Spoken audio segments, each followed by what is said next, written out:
It is time for the Nebraska Dairy Update. I'm Chad Moyer. Today we get an update from Midwest Dairy, and Jenna Finch joins us today. She is an Agriculture Affairs Manager with Midwest Dairy.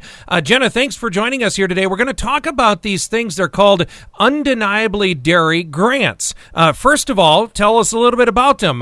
Why does Midwest do these grants, and what sort of money are we talking about with these grants? You bet. Well, thank you for having me today, Chad. I'm happy to be here and share more about our Undeniably Dairy Grants, which are meant to be used for local dairy promotion efforts to showcase that dairy is good for people, the planet, and our communities. And these grants are available to dairy farmers, organized dairy groups, and agricultural organizations within Midwest Dairy's region. And these grants really are a great way to help turn ideas for promoting dairy to consumers into reality. So if you have an idea of, gosh, I want to connect with these consumers, I have this awesome dairy story to tell, check out our grants. We're hoping they can help you do just that on that local level and build trust locally. And these grants allow individuals to bring dairy to unexpected places, host on-farm events, and engage with Gen Z and/or consumers removed from agriculture. And folks can apply for up to $5,000 in one calendar year. They are competitive grants, and funding is subject to availability.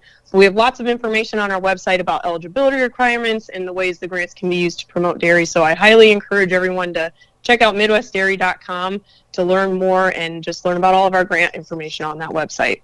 All right, very good. We'll come back to that. If you didn't get that website, I'll repeat that here before the end of the program. But maybe, Jenna, if you can, get some ideas started. Give us some examples of some things that have been done in the past. You know, some other what have other dairy farmers written for grant proposals and then ultimately getting funded?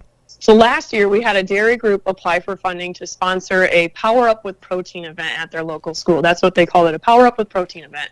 And the dairy group teamed up with other area commodity groups to bring awareness to local schools about the value of protein. So they had dairy farmers at the school to visit with the students and share how protein and dairy is important in their diet. And the goal of the event was to help students find a high protein option for an after-school snack, which includes dairy. And they also handed out promotional materials explaining the importance of protein and dairy. And they were excited to report back that they had lots of interest from students. And they're hoping to do this event again in 2023, which we thought this was a really unique event I wanted to share with you. And it's a great way to also engage with that Gen Z audience. And then some other ways to use the grants is, like I mentioned earlier, if you have on-farm events where you're bringing consumers to share the dairy story, check out our grants to help sponsor those tours or open houses you're having. Also, we had a farmer in Nebraska this past year use funding to create an educational display for use at their county fair so they could interact with consumers and hand out some fun prizes too when they stop to learn about dairy. So again, there's lots of different ways to use these grant funds to build trust locally with consumers, and we have handouts on our website, midwestdairy.com, of some ways that you can engage with your community and really target that Gen Z audience, which is ages 13 to 25 years old. Yeah. Jenna, is this something specifically for dairy farmers to apply for, or could somebody in an affiliated or an adjacent industry apply for these grants? So agricultural organizations such as farm bureaus, FFAs, or 4-H programs, they can apply for this grant funding as well. Gotcha. Okay. So can you tell me a little bit about the process?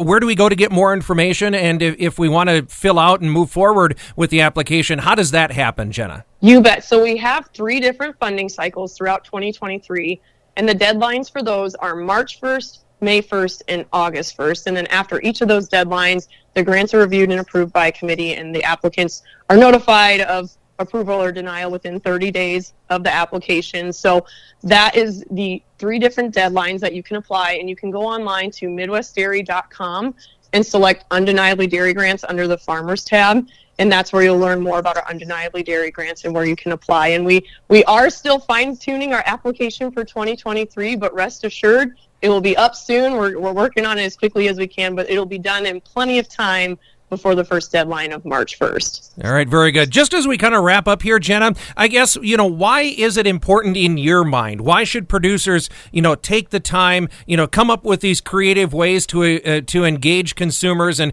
kind of follow through and do that? Why should somebody take a look and do this? So at Midwest Dairy, we've received research that consumers want to hear from farmers and people involved in the agricultural industry themselves, hear straight from the source. And what better way to do that as a farmer, to share your story and to connect with consumers and where they're at, especially with that Gen Z audience. They're a skeptical bunch right now. I mean, there's a lot of things that they're skeptical about at that age range, right? I remember being 13 to 25. You have a lot of questions, but we're seeing research too that their average daily milk consumption goes down, and their trust in dairy nutrition also they're pretty skeptical. So if we don't have conversations with them and meet Gen Z where they're at, they'll turn to other foods and beverages that align with their wants, needs, and values. So it's really important to have conversations with this age group and consumers removed from agriculture in general. So like I said, dairy farmers and dairy groups and ag organizations have a wonderful story to tell, and that's why we're excited that our Undeniably Dairy Grants can help bring some of those ideas to life. Absolutely. One more time, Jenna, where's the website we can go to get all the information? MidwestDairy.com. All right, very good, Jenna. It's good to have you on the air with us. Thank you so much for the insight and the conversation. Again, we've been visiting with Jenna Finch. She is an agriculture affairs manager with Midwest Dairy on this week's Nebraska Dairy Update. Chad Moyer reporting.